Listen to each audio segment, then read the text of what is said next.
God sent me tonight to discuss the court of heaven before we get to church tomorrow, because he says oftentimes we get to church and we summons his presence, but we never ascend into the spirit realm to seek his presence, which means that we can enter into the gate and not enter into the court of heaven. And so you enter into the gate through Jesus Christ. But who sits at the court on the throne is the Father. And Revelations 4 tells us that there is the throne, and then there's 24 other thrones surrounding the throne, and sits on those thrones as 24 elders. God told me that it's this court, that it's his ruling party. And he began to tell me that many people do not know about the court of heaven. First of all, it's not even in the scriptures, because it requires relationship to access it and to enter into it. Oftentimes we think God owes us something because we have entered into this kingdom citizenship, this kingdom right. But can I tell you, it requires so much more than just being a part of the kingdom. And so God began to talk to me about how the key to getting into the court differentiates between each person and their assignment and what God has called and conditioned you to do.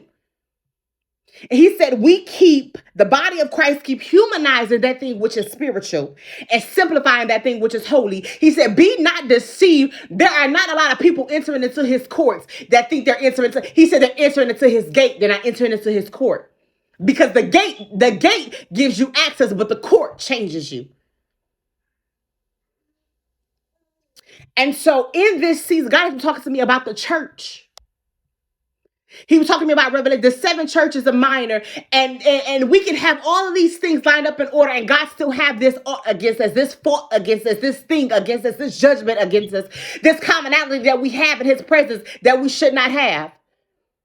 How we take him for granted because we think that we have this citizenship in his kingdom.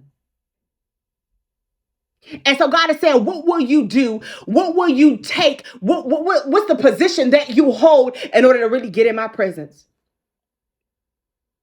Not you summons me and I come down, but you yield and submit yourself and you come up. That you tarry and you beg and you plead. Oh God, I render myself, cleanse me, purge me, oh God. Take off the old man, oh God. Give me a heart of flesh and remove the heart of stone, oh God. God, every unclean thing, everything that is not like you, Father. How many times do we get before him and really mean it? God is saying that he desires truth in the inward parts, and we cannot even begin to experience him on the level that he requires that we experience him to be changed until until we become true.